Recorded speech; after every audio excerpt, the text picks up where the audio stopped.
Está no ar, Bom Dia Baixada. Olá, bom dia. Hoje é dia 10 de agosto de 2016. Eu sou Paula Paparelli e esse é o Bom Dia Baixada, ao vivo pela Santa Cecília TV.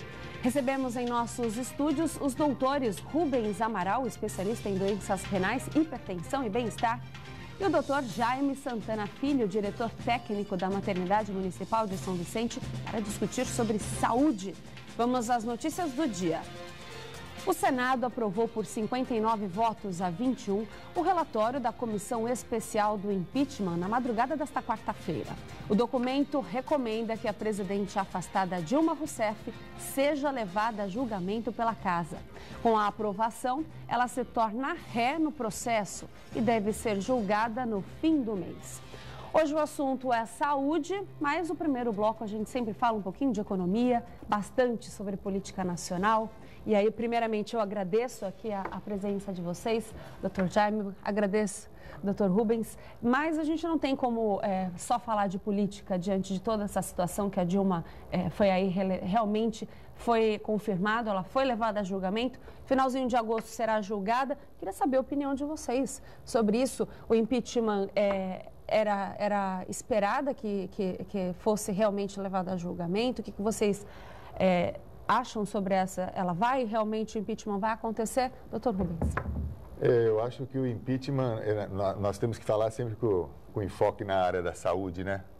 O impeachment da Dilma já existe na saúde há muito tempo, não só dela, como do governo que a antecedeu, porque levou a saúde a esse caos que nós estamos hoje, né? Vivendo em todos os municípios, os mais de 5 mil municípios do Brasil.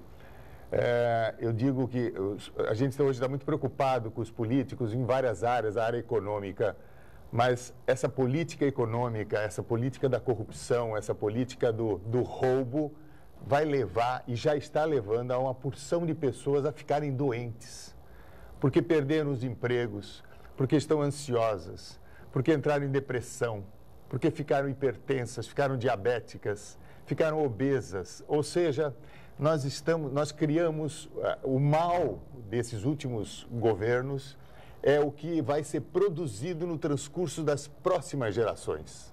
E não é só um mal agora econômico, que eu acredito que a gente se recupera em 2, 3 anos. Mas o problema é o que vai ficar de lastro, porque em saúde, quando a gente não promove saúde, os anos que se seguem são geralmente trágicos. E nós não promovemos saúde, pelo contrário, a despromovemos. Isso é muito grave o que esse governo produziu. Então a gente pode colocar que essa situação toda levou muita gente a grandes doenças, a grandes problemas de saúde. Paula, imagine você ser despedido do emprego. Você que tem contas a pagar, coisas simples, mas a gente quando não acontece com a gente não pensa nisso. Mas o que você leva para casa? Que ansiedade, como é que você vive? Como é que você vai pagar suas contas? Como é que seus filhos vão olhar para você?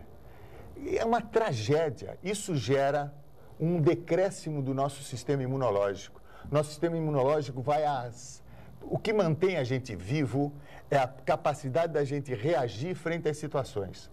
Mas situações de caos, que são situações de guerra, né? Porque nós estamos vivendo, na realidade, uma situação de guerra. Tido como vivemos em ambientes de paz. Não, aqui se morre mais gente no Brasil por dia do que morre na Síria, que está em guerra, que nós falamos que está em guerra. Sim. Nós estamos em guerra. Nós não sabemos de onde vem o mosquito. Nós estamos na nossa casa, o mosquito entra na nossa casa. Lá os sírios sabem mais ou menos de onde vem a bomba. Aqui nós não sabemos de onde vem o mosquito. E o mosquito nos pica e nos transmite 3, 4 doenças, o mesmo mosquito, né? Ou seja, esse processo de falta de administração, falta de ética política deste país, que não olha as pessoas nos valores que elas devem ser usados, vai gerar nas próximas gerações inúmeros malefícios. E por isso, você que está em casa nos ouvindo tem que ser convocado a uma ética agora. Aproveite para ser ético na única chance que você tem, que é no voto. Seja ético. Vote numa pessoa que você confia plenamente. Não precisa ser político. Vote numa pessoa que seja do bem. Ponto. Impeachment sai ou não sai? Sai. Bom dia, doutor Jaime. Bom dia, tudo bem? Tudo bem? Sua opinião sobre isso? Bom, minha opinião é a mesma do Dr. Rubens. Esse governo realmente causou já muitos malefícios ao longo dos tantos anos que estão aí no poder. E ainda bem que a população se mobilizou e foi às ruas e pediu a saída da presidente Dilma. Uma política populista que foi ao longo de todos esses anos e que só podia culminar com isso. Não há país no mundo que suportasse uma política econômica, uma política tão populista assim como foi a política do PT todos esses anos, né? A gente fala de política de pão e circo, né? Foi isso que foi tentado fazer com a população. O problema é que agora nem o pão tem mais, né? Só tem o circo, né? O que é mais interessante é que, assim como Dilma, Cunha, todos eles estavam sempre vão tentar usar de todos os artifícios para se manter no governo. O advogado de Dilma, o José Eduardo Cardoso, por exemplo, ele ainda não perdeu as esperanças, não. Ele acredita que existe uma chance de retorno para presidente, né? Eu acho que o que é, diante de tudo isso que nós falamos, que pela primeira vez falamos dessa forma aqui no programa, com esse olhar da saúde, que é um olhar real, né? Pouco se falou dessa forma aqui no programa. Como é que você, desculpe, Paula, como é que você pode admitir uma pessoa num sistema único de saúde, e nós sabemos que o nosso sistema está com graves problemas, aguardar a cirurgia, uma cirurgia de cabeça e pescoço, por exemplo, 2 anos para retirar um câncer de tireoide? Como é que você ouviria isso? Como é que você sentiria isso se você levasse a sua mãe a um sistema que precisa de 1 ano e meio, 2 anos para operar, né? Não estou falando do sistema de Santos, não estou falando do sistema do Guarujá, de São Vicente. É o sistema público nacional. Que não deu valor a essas coisas, né? Então, nós precisamos valorizar isso. Como diz um amigo meu, remédio não precisava ter judicialização. Remédio tem que ter para todo mundo. Porque é questão de prioridade. É só questão de prioridade. Se coloca na prioridade, vai ter dinheiro para todos os remédios. Não é que não tem dinheiro. Tem dinheiro para remédio. Basta ser prioridade. Porque tem coisas que tem dinheiro e não precisa desse dinheiro. Então, no Brasil, nós precisamos elencar prioridades. Como é que a gente elenca prioridades? Com pessoas que têm a prioridade na sua vida pessoal. São pessoas que praticam a prioridade, que praticam o bem, que praticam o amor, que são sérias, são honestas. Vote nessas, porque essas, na hora de votarem, quando forem nossos deputados, nossos vereadores, nossos prefeitos, essas pessoas vão votar nas prioridades. E aí nós vamos ter a prioridade vencendo. Exemplos de vida, né? Exemplos de vida, exatamente. Exemplos de vida. Bom, nós vamos para um rápido intervalo. Bom dia, Baixada, já passou do tempo. Volta já, você continue com a gente. Estamos apresentando Bom Dia Baixada.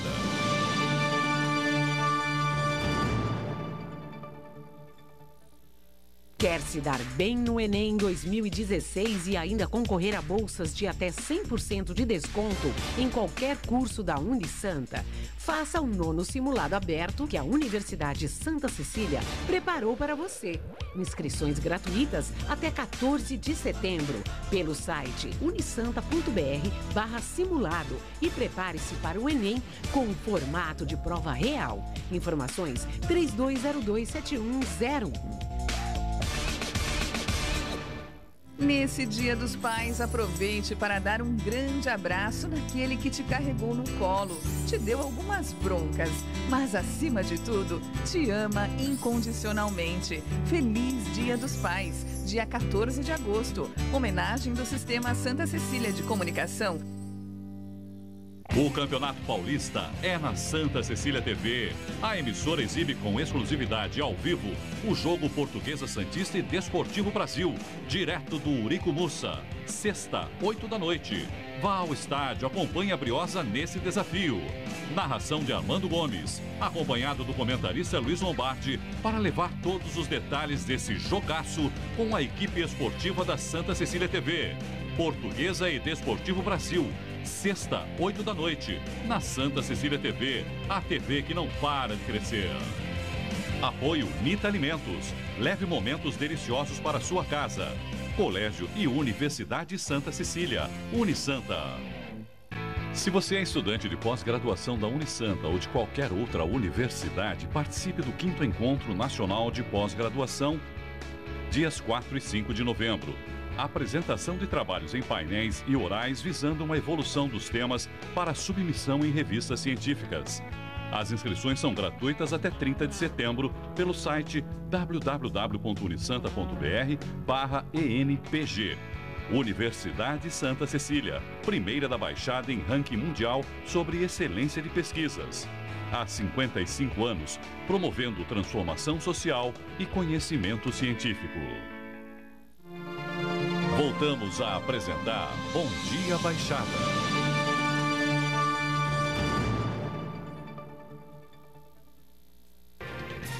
Voltamos com Bom Dia Baixada.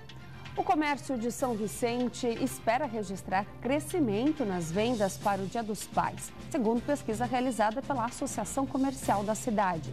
Ao todo, 51% dos empresários entrevistados esperam crescer 5% em relação ao mesmo período do ano passado. Por outro lado, 16% não acredita em melhora.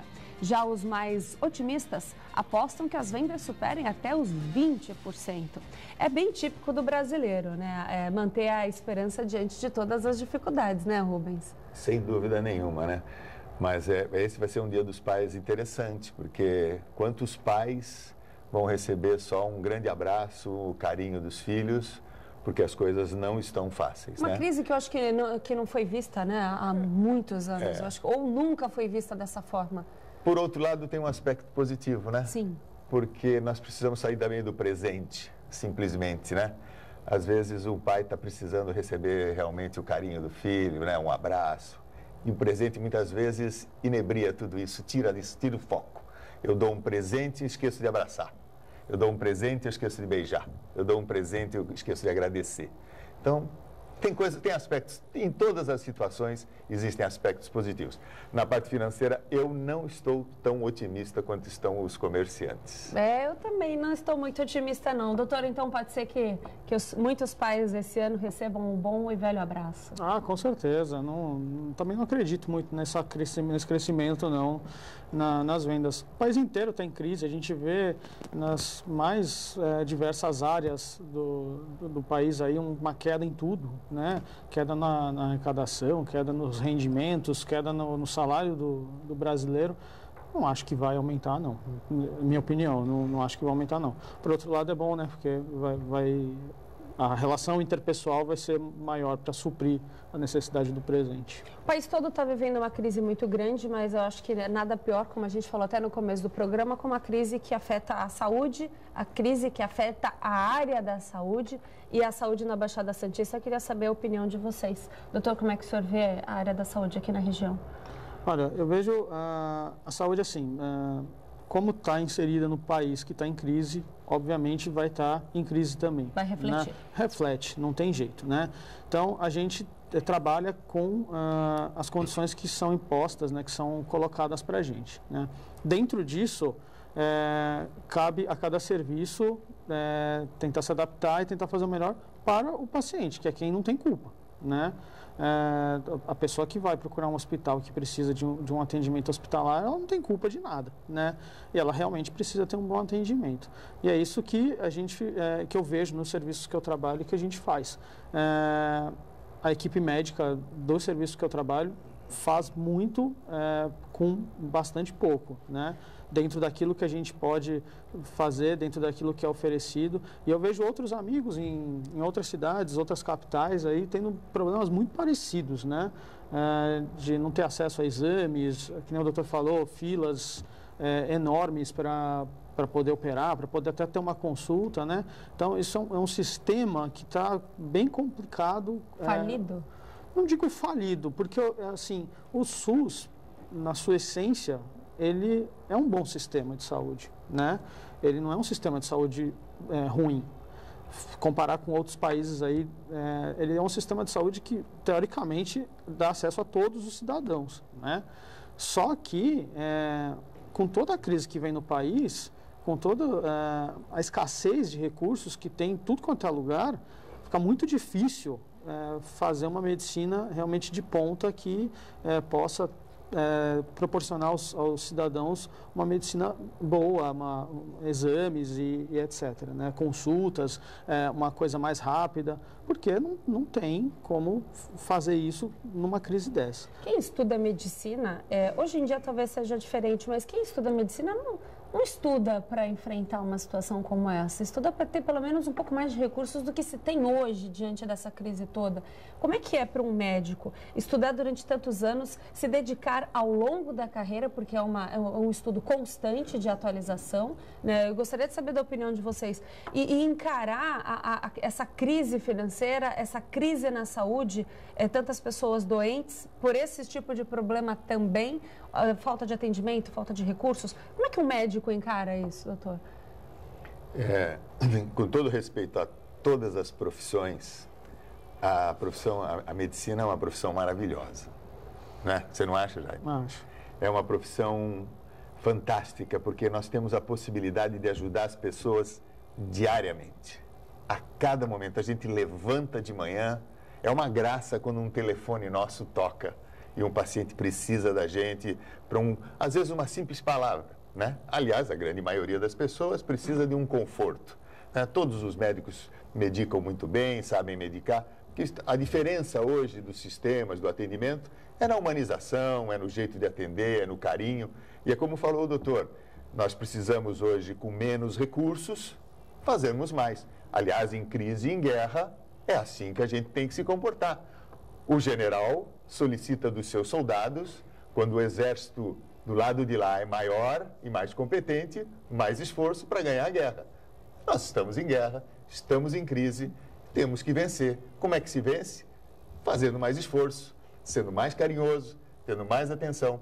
E outro dia, inclusive, eu vi o prefeito aqui de Santos falando, ele falou muito bem sobre esse aspecto, que na época de crise é quando as pessoas mais solicitam os sistemas públicos. Sim. Interessantíssimo, né?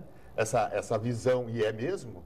Então, se o sistema público tem que dar respostas ainda melhores do que dava quando estava fluindo o país mais ou menos economicamente estável. Agora, na instabilidade, o sistema público tem que dar uma resposta mais competente. Como dar resposta mais competente com a crise financeira? Solicitando das pessoas, nem exigindo, solicitando das pessoas, especialmente dos profissionais da saúde, que são aqueles que lidam com esse ser humano que está na nossa frente, que é o ser humano carente, que precisa de alguma coisa, esse profissional precisa oferecer mais. Ele precisa estar mais, o sistema precisa estar mais humanizado. Vocês acreditam que as prefeituras aqui da região, elas têm feito uma boa administração dos seus recursos voltados à área da saúde? Olha, para falar de administração, eu vejo na minha prática diária, nos serviços que eu trabalho, como que a gente funciona, né? A parte administrativa realmente é um pouco complicada da gente falar, porque eu não tenho tanto acesso, tanto conhecimento à parte técnica desse assunto. Mas o que eu vejo dentro dos serviços que eu trabalho é que foi justamente o que o doutor falou. A gente trabalha com pouco, a gente tem poucos recursos, porque como o país inteiro está, só que a equipe médica que trabalha comigo, ela nunca deixou de ter a qualidade que já vem tendo, melhorando nos últimos tempos, por conta de crise, por conta de questões administrativas e etc. A gente atende o paciente realmente, e que nem o doutor falou, em época de guerra e de crise, a gente tem que dar um jeito. Você perguntou de medicina, do aluno de medicina, eu ia comentar isso. A gente, quando faz faculdade de medicina, a gente não aprende realmente a como lidar com essas situações na prática, né? A gente aprende qual é o melhor exame para determinada doença, a gente aprende qual é o padrão ouro, é lindo, né? Só que quando vai chegar na prática, a gente vê que a gente tem que se adaptar às situações. Mas isso é bom, porque a gente consegue realmente dar um bom atendimento para o paciente. Então, o que eu tenho que falar é que, ainda que a parte administrativa, a parte de recursos que vem de tudo quanto é lugar desse país não esteja num momento bom, longe disso, a parte médica está tentando sempre, colocando como objetivo o atendimento ao paciente. O Hospital dos Estivadores vem aí para desafogar a saúde não só da cidade de Santos, mas de toda uma região. Como é que o senhor vê? Sempre, né? Sempre. Porque é um hospital a mais, são vagas a mais, é uma opção de tratamento a mais. Sempre que tem um hospital dentro de uma região que está carente de vagas, por exemplo, eu sou ginecologista e obstetra, a gente sabe o quanto que é carência de vaga de UTI neonatal, por exemplo, né? Em toda a região, não só no público, no privado também. E a gente vê como que isso acontece aqui na região da Baixada Santista. Vindo um hospital novo, ainda mais um hospital do tamanho dos Estivadores, eu acho que tem tudo para ajudar, com certeza vai ajudar em desafogar realmente os outros municípios, que é um reflexo, é inevitável. Doutor Rubens. Por outro lado, acho isso muito importante, realmente o prefeito acertou em colocar e vai colocando o Hospital dos Estivadores em funcionamento, né? Excelente. Mas nós precisamos mudar. Nós precisamos sair do foco de que a saúde precisa ser hospitalocêntrica. O centro não pode ser o hospital. O centro tem que ser a pessoa. E nenhuma pessoa que vira paciente, eu tenho chamado isso de paciente, quer dizer, o cliente às vezes está paciente, mas ele é sempre uma pessoa, ele é sempre um cliente. Sim. Esse sujeito quer ficar em casa. Esse sujeito quer estar trabalhando. Esse sujeito que não quer estar dentro de hospital. Quer estar saudável. Quer estar saudável. Nós precisamos mudar. Isso é centenário. A gente foca no hospital. Nós precisamos focar fora do hospital. Isso seria um bom planejamento, né? Lógico. Para que as pessoas só... Eu imagino um hospital do futuro, não sei o que o doutor pensa, eu imagino uma grande UTI e um grande centro cirúrgico. Porque internação de enfermaria, essa vai ser feita na casa da pessoa, né, com home care. Ou a pessoa não vai nem precisar internar, porque a maioria das situações nós conseguimos resolver. 70% a 80% das situações precisam e devem ser resolvidas nas unidades básicas de saúde, com médicos extremamente competentes e que pedem pouquíssimos exames. A saúde está cara porque muita gente pede muito exame para o que não precisa. Eu conto sempre, quando tenho oportunidade de falar, que eu perguntei uma vez para uma paciente minha: a senhora faz o tratamento com aquele médico? Faço. E qual é o seu tratamento? Aí eu vou lá, a cada 3 meses ele me pede exames. Não, a senhora não entendeu a minha pergunta. Eu queria saber qual é o tratamento que a senhora faz da sua patologia. Pois é, doutor, eu vou lá a cada 3 meses e faço exames. Ela não sabe a doença que ela tem, nem tem tratamento, ela tem exames. E os médicos ficam pedindo exames. E nós sabemos, nas histórias da doença, nós aprendemos isso, nós estudamos isso, que na história da doença, nós muitas vezes não precisamos mais pedir exames, é só acompanhar, nós já sabemos a trajetória da doença, não precisamos fazer exames, basta ir aos laboratórios. 70%, 60% dos exames feitos nos laboratórios são absolutamente normais. O que não invalida a pessoa fazer o seu check-up de vez em quando. Eu também quero ter exames normais, mas a cada 3 meses. 30%, 40% dos exames dos laboratórios, as pessoas não vão nem buscar. Não vão nem buscar o resultado. A saúde está falida porque está sem gestão, gerenciamento. Falida no sentido, nós precisamos focar, eu preciso ter dinheiro para o remédio, eu preciso ter menos dinheiro para exame, eu não preciso de ressonância magnética para tudo quanto é. Os médicos hoje não pedem mais raio-x, eles partem para ressonância magnética, não passam nem pela tomografia. A gente sabe que não é assim. Primeira coisa é examinar. Se examinar direitinho, não precisa nem o raio-x. E uma boa conversa com o paciente, você entende muito além da doença. A gente está conversando aqui, eu só estou vendo a doutora se concordando. É isso mesmo, doutor? É isso mesmo. A medicina, hoje em dia, é uma medicina totalmente baseada em exames. Né? Acho que o paciente até estranha quando o médico não pede exame. Fui lá, o médico nem pediu exame. Mas é verdade, porque você vê no atendimento com os pacientes, é uma coisa, eu acho que é dos dois lados. Né, já virou cultural, eu creio. Né? O paciente vai no consultório, vai ser atendido no ambulatório, enfim. Se ele não sai de lá com um montão de exames, o paciente não fica satisfeito e procura outro profissional. Sempre é assim. E aí a gente explica, não precisa, não tem necessidade. Ressonância que o doutor falou é fantástica, porque a pessoa já quer chegar e fazer uma ressonância, ela não sabe nem para que serve a ressonância. Né? Não, eu quero fazer ressonância, mas para que você quer fazer ressonância? Porque eu tenho dor de cabeça, por exemplo. Não, mas não precisa, tem outras causas, etc. e tal. Não adianta. entendeu? E aí pega, não, porque o outro médico que eu passei pedia. Pronto, aí você não consegue tirar, mas é uma coisa cultural, é complicado mesmo. E por isso que realmente está caro. Como que vai... Acabar? Isso que é muito interessante, porque o paciente chega para a gente, Paulo, ele chega mostrando o exame. Doutor, eu estou trazendo meus exames. Você sem conhecer o paciente, estou trazendo meus exames. Não, mas eu queria primeiro conversar com o senhor. Porque é muito importante que o nosso telespectador saiba que é o seguinte, nós temos que fazer uma reflexão, nós aprendemos, nós somos treinados para isso. Primeira coisa é conversar, depois é examinar e depois é ver os exames. É nessa sequência que vem o raciocínio. Os exames devem ser consequência natural de um raciocínio que eu já vou fazendo no transcurso da minha conversa. Quando o paciente vai conversando, eu já vou raciocinando. E ao término da conversa, ao término do exame físico, eu tenho na minha cabeça 2, 3, 4 hipóteses de diagnóstico. Que o exame eventualmente complementa um raciocínio que foi feito. Ele é complementar. Muitas vezes eu não preciso. Sim. Se eu estou bem treinado e a situação é fácil, é corriqueira, às vezes eu preciso, lógico, sem dúvida. Muitas vezes eu vou precisar, mas a grande maioria das vezes ele vem para complementar. Bom, eu vou chamar o break, que no próximo bloco a gente vai falar sobre a especialidade de cada doutor aqui. Voltamos já, você continue com a gente, que hoje o assunto é saúde e vida saudável, principalmente, né, doutor? Voltamos já. Estamos apresentando Bom Dia Baixada.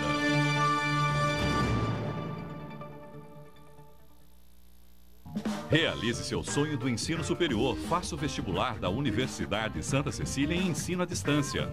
Cursos de administração, ciências contábeis, gestão ambiental, gestão financeira, gestão de recursos humanos, logística, marketing, pedagogia, processos gerenciais e segurança pública.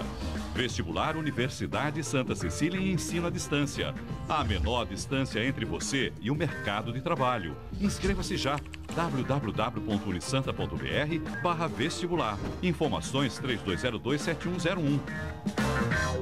A escrita dá voz a todos e transforma a realidade onde vivemos. Do lugar de cada um, construímos o saber de todos nós. A Olimpíada de Língua Portuguesa Escrevendo o Futuro propõe uma metodologia para o professor ensinar seus alunos a escreverem cada vez melhor. Professor, envie seus textos até 19 de agosto. Participe e utilize a coleção da Olimpíada nas suas aulas. Ministério da Educação, Governo Federal, Ordem e Progresso. Thales Cerdeira, atleta olímpico Unisanta. Parece que eu sentia que as coisas podiam melhorar. A cada treinamento, meu desempenho crescia. E cada campeonato eu tinha certeza, agora que vem as Olimpíadas. Todos torcendo pelos nossos atletas. É a Santa Cecília nas Olimpíadas Rio 2016.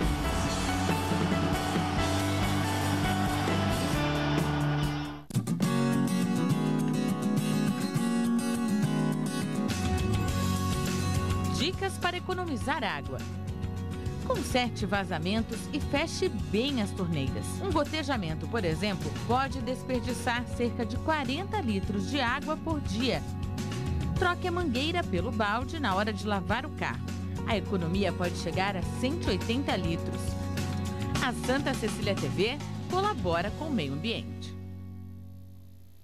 A Universidade Santa Cecília abre inscrições para o mestrado em Direito da Saúde, dimensões individuais e coletivas. Autorizado e recomendado pela CAPES, o mestrado em Direito da Unisanta é o primeiro do país nessa área de concentração e terá aulas a partir de 16 de agosto. Corpo docente altamente qualificado, formado por juristas, médicos e assistentes sociais. Mestrado em Direito da Saúde, dimensões individuais e coletivas. Informações www.unisanta.br/mestrado. Voltamos a apresentar Bom Dia Baixada.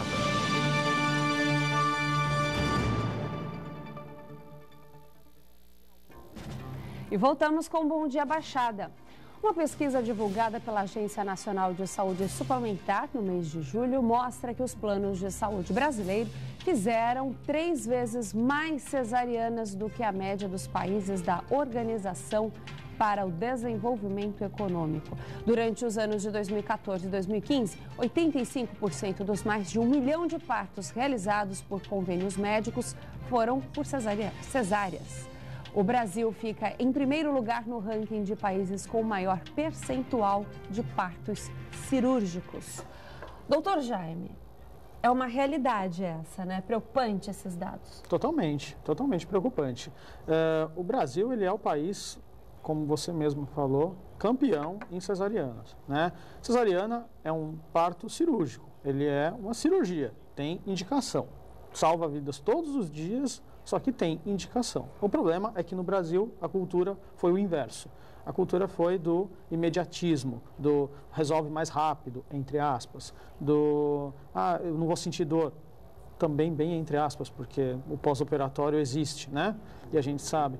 E por que é preocupante? Porque como é uma cirurgia, ela tem complicações. E essas complicações, elas existem mesmo. A gente pensa que não existe, né? É cesárea linda, o bebê nasce, a mãe vai para casa, tudo ótimo. Não, infelizmente não, né? Infelizmente não.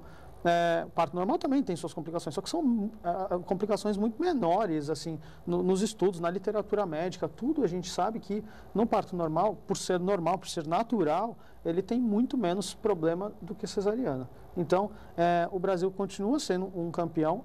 Essa realidade está mudando, né, ao longo dos últimos meses, dos últimos anos, né? Na saúde privada, você falou dos planos de saúde que divulgaram esses dados. Na saúde privada, ainda é um pouco complicado, né? As pacientes acabam optando mais por cesariana. Entretanto, por exemplo, na minha prática pessoal, pacientes de consultório, elas têm procurado muito parto normal. Eu tive, no último mês, eu fiz de paciente do consultório, eu fiz 4 partos, tenho um para fazer amanhã. Só o de amanhã será cesárea, por indicação mesmo. Os outros 4 pacientes de plano de saúde me procuraram porque queriam parto normal desde o começo, se prepararam e tiveram. Estão em casa com seus bebês e está tudo bem, entendeu? Então, assim, eu acho que a tendência está mudando, né? Ainda está um pouco longe do ideal, mas a gente está bastante na luta aí para isso mudar. Agora, por que isso acontece? Em parte, a gente entenda o que eu vou colocar, em parte é culpa dos médicos pela praticidade de se marcar, marca o parto, você agenda o parto, o médico já sabe, se programa. O que a gente pode colocar isso dessa forma, não? Vou te contar uma coisa. Eu sempre falo que essa é uma questão que envolve médico e paciente. É um binômio que a responsabilidade de tudo isso que está acontecendo é dos dois, né? Para o paciente, porque fica com muito medo da dor, fica do trabalho de parto, é mais pelo receio mesmo, né? Não quero de jeito nenhum sofrer dor, prefiro ser submetido a uma cirurgia do que ter a dor do trabalho de parto. Isso é uma questão. A outra questão dos médicos. Sim, é muito mais prático fazer uma cesárea. Eu vou lá, marco e faço. Em 1 hora e meia, eu já acabei, já estou indo para minha casa, para o meu consultório, para o meu trabalho, enfim, e está tudo bem. Agora, trabalho de parto, quando que pode acontecer? Qualquer momento, né? De madrugada, inclusive? Sim, a semana passada eu tive um trabalho de parto, foi ótimo, foi um nascimento muito bonito, só que começou meia-noite, nasceu 6 horas da manhã. Sim. Entendeu? E aí, assim, eu fiquei junto com a paciente no hospital durante todo esse período. Paciência, o bebê não escolhe, quem escolhe a hora de nascer é o bebê, não é a gente, né? Então, eu acho que é muito perigoso esse negócio de praticidade. Vamos marcar cesárea porque é mais fácil, né? Aqui em Santos tem no Hospital São Lucas, tem o projeto Parto Adequado que está sendo implantado aqui na cidade. Eu faço parte dessa equipe de plantão lá. E lá a gente está tentando realmente melhorar, assim, deixar mais adequado tudo mesmo. E realmente a gente está conseguindo. Os dados estão muito melhores lá. Os indicadores de partos normais versus cesariana estão, em relação ao que era, cresceram muito. Entendeu? Então, antes da gente falar até sobre parto humanizado, quero saber a sua opinião, doutor, sobre parto normal e cesárea rapidamente. Eu não sou especialista da área, mas veja só, num país pobre como o nosso, somos os campeões do ato cirúrgico do parto. Está errado? Completamente errado. Incoerente, né? Teríamos que trabalhar muito para o parto normal. Aliás, como o nome fala, normal. Como o doutor Jaime falou, natural. O natural não tem substituto. Quando nós, homens, tentamos substituir aquilo que é natural, momentaneamente pode parecer que deu resultado. Não vai dar lá na frente, porque não é natural. natural não tem substituto. Quando o homem quer interferir na precocidade daquela vida que vai nascer, que deveria nascer daqui a 3, 4, 5 dias, e ele intervém... Geralmente antecipou uma coisa, foi antinatural. Os prejuízos disso, não sei. Com certeza tem gente estudando isso, né? Mas com certeza acontece. Doutor pode falar melhor que ninguém. Acontece, eu tenho um exemplo na minha família disso. O meu sobrinho a minha irmã foi submetida a cesariana, na época eu estava na faculdade ainda, e foi submetida a cesariana com 37 semanas redondo, né? 37 semanas. 37, mais ou menos, falando em meses, né, que sempre dá uma confusão isso, é como se ela tivesse completado os 8 meses e tivesse entrado no 9º, mas não tinha completado os 9 meses, que só completa com 40 semanas. Perguntei para ela depois de um tempo, por que foi cesariana com 37 semanas? Porque eu estava com dor, um pouquinho de dor, resolvemos fazer logo. Pois bem, meu sobrinho ele teve uma complicação da prematuridade, e hoje ele tem epilepsia, ele tem uma válvula, uma derivação ventrículo-peritoneal por conta disso. Então, assim, quando a paciente me procura e fala que quer antecipar o parto, fala, não aguento mais, eu dou esse exemplo. Que é um exemplo da minha família mesmo. E até hoje tem consequência. Então, assim, existem as consequências. Consegue mudar a opinião da paciente nessa hora? Quase 100% das vezes. É lógico. Eu consegui mudar não precisou mudar. Quando a minha irmã teve o segundo filho, que foi depois desse meu sobrinho, a primeira coisa que eu falei para ela foi 39 semanas, ela já tinha 2 cesáreas anteriores, então falei, 39 semanas no mínimo. Você vai estar com dor, vai estar inchada, não vai estar conseguindo comer, deitar, etc. Então. Ela, não, claro. E ela é mais do que ninguém queria. E aí, então, eu sempre falo sobre esse caso, porque tem complicação. A gente não, sabe, eu acho que é um absurdo a gente ficar antecipando cesárea porque a paciente nos convence. Porque a gente, tá bom, você está reclamando muito, então vamos marcar logo. Não está errado isso. Antes da gente chamar o intervalo comercial, queria falar sobre parto humanizado, doutor. Uhum. Então, hoje em dia a gente usa um termo um pouco mais adequado, que é parto adequado, né? Sim. Porque, assim, na verdade, o parto humanizado mudou esse termo porque é melhor realmente falar em parto adequado. O que é o parto adequado? É o parto que respeita a fisiologia do trabalho de parto e do parto em si, né? Então, por exemplo, no São Lucas, que tem o parto adequado, o projeto, a gente respeita o trabalho de parto, a gente orienta. Eu sempre digo que o parto adequado, ele não começa na hora que começa o trabalho de parto, ele começa quando começa a gravidez, quando começa o pré-natal. É muito diferente uma paciente que chega no consultório, que não se preparou para nada, assim, não teve nenhuma preparação ao longo do pré-natal, chega no consultório não, chega no plantão, no hospital, enfim, e vai ser submetida ao trabalho de parto, né? Ela entra em trabalho de parto. Ela se desespera, ela não tem conhecimento sobre aquilo. Não é que não vai evoluir, toda mulher tem capacidade de ter parto normal. Agora, uma que se preparou, ela pelo menos ela já está mais preparada, já está mais orientada sobre tudo que vai acontecer, sobre tudo que vai ocorrendo. Ela fica mais paciente. Até os sintomas, realmente, sim, né?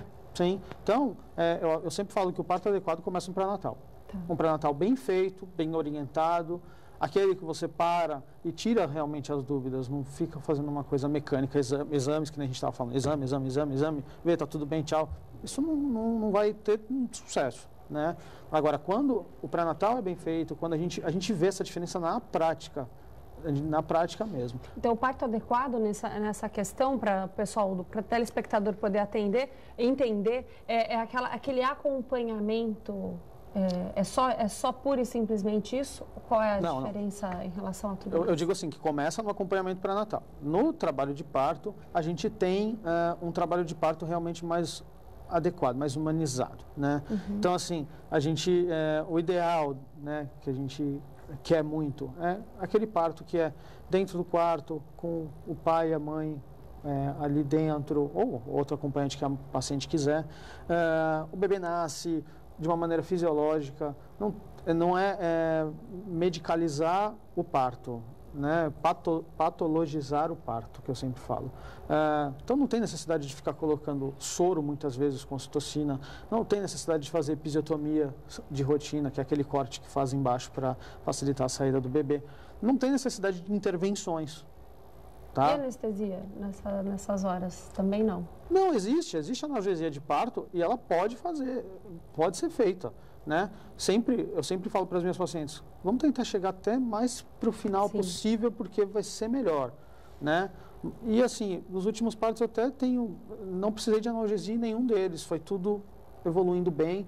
Tem um trabalho multidisciplinar muito importante também, que é com doula, enfermeira obstetra. Esse trabalho multidisciplinar ajuda bastante no resultado final. Então, o adequado é isso, que tudo ocorra da maneira melhor para a paciente, para aquele casal, com a música que eles querem ouvir naquele momento, se quer com a luz acesa, a luz apagada, entendeu? Para que nasça daquela maneira mais fisiológica, tranquila e que tudo termine bem. Tá certo. Próximo bloco a gente fala aqui das especialidades do Dr. Rubens. Você continue com a gente, o programa está muito bom falando sobre saúde. Bom Dia Baixada, volta já.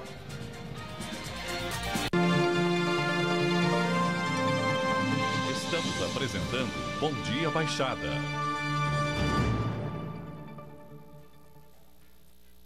Ana Marcela, atleta olímpica Unisanta. Deixei minha cidade para trás, muitos amigos, mas meu objetivo, minha missão, falaram mais alto. Agora eu sei que valeu a pena, que venham mais desafios. Todos torcendo pelos nossos atletas. É a Santa Cecília nas Olimpíadas Rio 2016.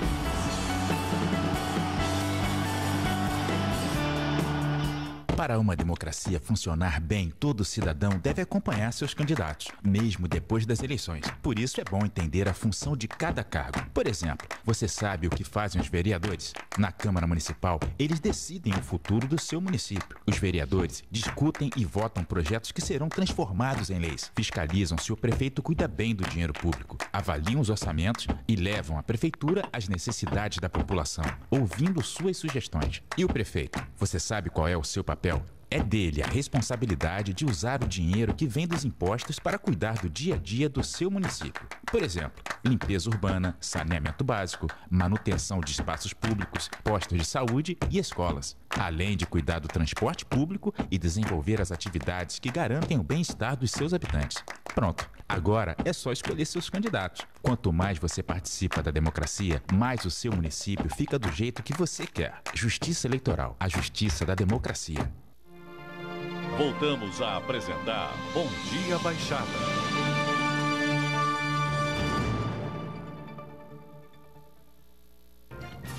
Estamos de volta com o quarto e último bloco do Bom Dia Baixada.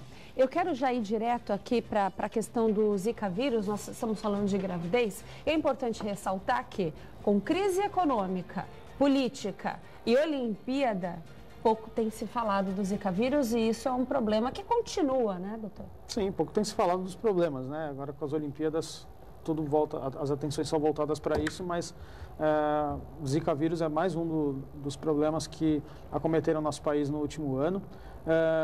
A medicina está tentando avançar nas pesquisas para melhorar o atendimento e a conduta e o tratamento para essas pacientes, né? Mas o que a gente tem em mãos é a prevenção, tá? A prevenção é a maior arma que a gestante tem hoje em dia. E a prevenção continua, né? As campanhas deveriam continuar também, porque eu acho que a campanha é a melhor forma de levar informação para a população. Hoje a gente já está desenvolvendo exames, sorologias para Zika vírus, para diagnosticar de uma maneira mais fácil, né?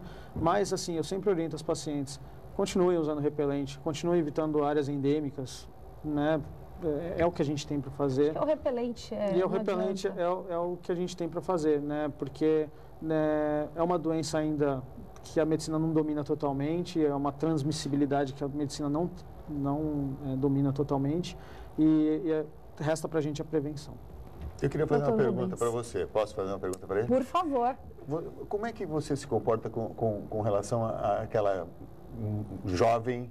Ela não sabe se ela deve ou não deve engravidar neste tempo de Zika vírus. Como é que esse comportamento do ginecologista, do obstetra? Olha, eu não falei para nenhuma paciente minha, não, você não deve engravidar nesse período, tá? Eu não falei. Talvez se eu tivesse numa área endêmica, talvez eu não falaria a mesma coisa. Mas, estando aqui no estado de São Paulo, aqui em Santos, aqui na Baixada Santista, por mais que seja uma região litorânea, com alto índice de dengue, que é transmitida pelo mesmo mosquito, eu não desencorajei nenhuma paciente minha a engravidar. Tem até uma amiga minha, infectologista, ela é de São José dos Campos, e ela engravidou. Ela nasceu agora faz alguns meses, ela engravidou. Tomando todos os cuidados. Tomando todos os cuidados. Ela falou, não, senão a gente fica escravo. Doente da cabeça. Totalmente, não faz nada. Né? Então, perfeito. Assim, eu não desencorajei, não. Ótimo. Tá certo, doutor Rubens, o senhor também tem as suas especialidades, o programa vai logo mais chegar ao fim, falamos sobre muita coisa aqui, mas suas especialidades, o senhor é nefrologista? Nefro. Me ajuda, vamos lá, nefrologista. Eu sou nefrologista, eu sou um apaixonado por gente. Isso a gente sabe, né? Então, é isso aí, eu gosto muito dessa área cardiometabólica, né? Trabalho muito com prevenção, promoção. Coaching do emagrecimento.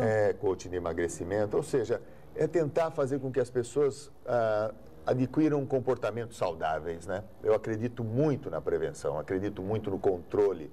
Hoje acredito muito também, é óbvio e evidente que quando eu falei do hospital, é importante, nós estamos tão atrasados que nós precisamos ter vários hospitais, porque nós estamos precisando, muita gente precisa tratar. Mas nós temos que começar um trabalho para que as pessoas não frequentem o hospital. Planejar. E esse trabalho passa pela promoção da saúde, pegar as pessoas que são saudáveis, melhorar a saúde delas, dar melhores condições para elas adquirirem hábitos saudáveis, prevenir as doenças com vacinação e com uma porção de atitudes e atividades até dentro das escolas, e também a gestão da doença crônica. Existem hoje no nosso país, cerca de 33% das pessoas são portadoras de uma ou mais doenças crônicas. Essas pessoas portadoras de diabetes, hipertensão, doenças cardíacas, elas podem ficar com as suas doenças controladas. Então, nós precisamos ter uma boa gestão, porque se elas descontrolarem, elas vão direto para o sistema hospital, vão direto para o hospital. E aí o custo da saúde aumenta muito, porque o custo dessa gestão é muito mais barato que o custo da internação. Hoje, 70% dos custos da saúde estão na internação. Nós precisamos fazer esse dinheiro migrar para a gestão aqui fora, porque aí nós vamos ter mais dinheiro para fazer coisa melhor dentro do hospital. O que o senhor quer dizer é investir em qualidade de vida no que diz respeito à atividade física, buscar novas formas Educação em saúde em todas as áreas. Educação em saúde tem que começar na escola, nas famílias, né? Crianças bem educadas, né? Hoje, você ter um pediatra que oriente a mãe e essa criança ter alimentação saudável, né? Outro dia eu estava aqui no Supercentro Boqueirão, foi muito interessante. E eu estava sentado ali e eu vi duas mães vindo com uma criancinha, a criança toda toda suja de chocolate na boca, e a mãe fala para a amiga: essa criança só come porcaria. Eu pensei, por que é que você dá porcaria para o seu filho? Por que é que ela só gosta disso porque um dia você pegou lá na prateleira do supermercado e levou para casa? Porque senão a criança não gostaria. Por que você não deu legumes? Porque você não quis dar. Então nós precisamos mudar, né? Nós precisamos educar. E se a gente fizer essa grande revolução, nós vamos ter dinheiro para a saúde. Mas nós precisamos fazer essa revolução. Precisamos ter coragem para fazer essa revolução. Não basta, o sistema de saúde não pode mais ficar assim no número